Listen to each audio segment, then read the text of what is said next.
Perfect. Well, I'm thrilled to introduce you to Mr. Alan Wright. Give him a big round of applause. Now, Mr. Wright was an award-winning BBC radio and TV presenter for more than 25 years. Today, he is nationally recognized for his work on media training, as well as his consultancy with large companies and major public bodies in the UK. He has also served as a founding member of the Ofcom Advisory Committee for England, and we just had a fantastic cruise. Last cruise, we are so excited he's still with us now. So once again, give a big warm round of applause for Mr. Wright. Thank you. Thank you.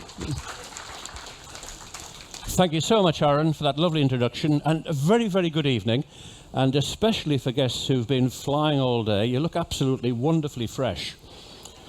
You'll sleep tonight, and something about flying is quite special, isn't it? But some of it isn't. I was through JFK recently and survived. Great thing about this ship, I've had the pleasure of speaking, lecturing on cruise ships for way over 20 years now, and I'm not just saying it because I'm standing here, but best cruise ship in the world. You'll have a whale of a time. Those of you who are new to Viking, you've got so many great surprises to come. But interesting, Aaron was just saying all of the lectures are recorded, so if you do miss one, because there are so many things going on the ship, you can catch up on your stateroom TV anytime. But I remember one ship some years ago, they used to actually broadcast them live into the stateroom, so if I was talking, they went live. And jokingly, I said good evening to everybody, and good evening if you're watching in your cabin. What you might not know is that we actually have a camera pointing at you in your cabin as well.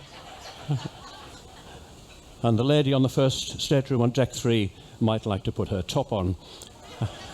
She came to see me later and said, "Do you really have a camera?" No, we don't, I promise.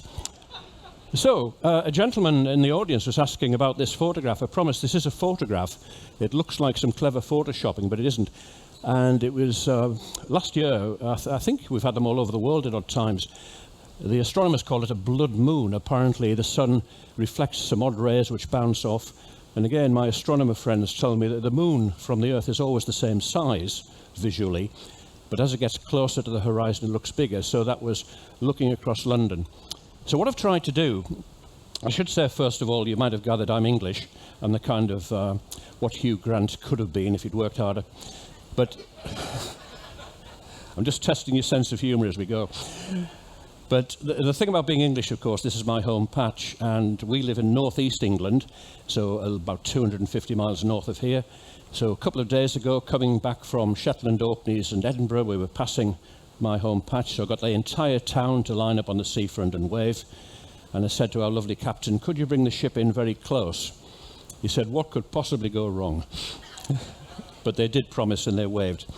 What I've tried to do in this talk is, I know you've had some great port information, is to give you a feel of London. It's a massive city, and like all big cities, it takes a little of getting to know. And I know some of you have been before. I was talking to some guests who've had a few days Viking add-on before this cruise.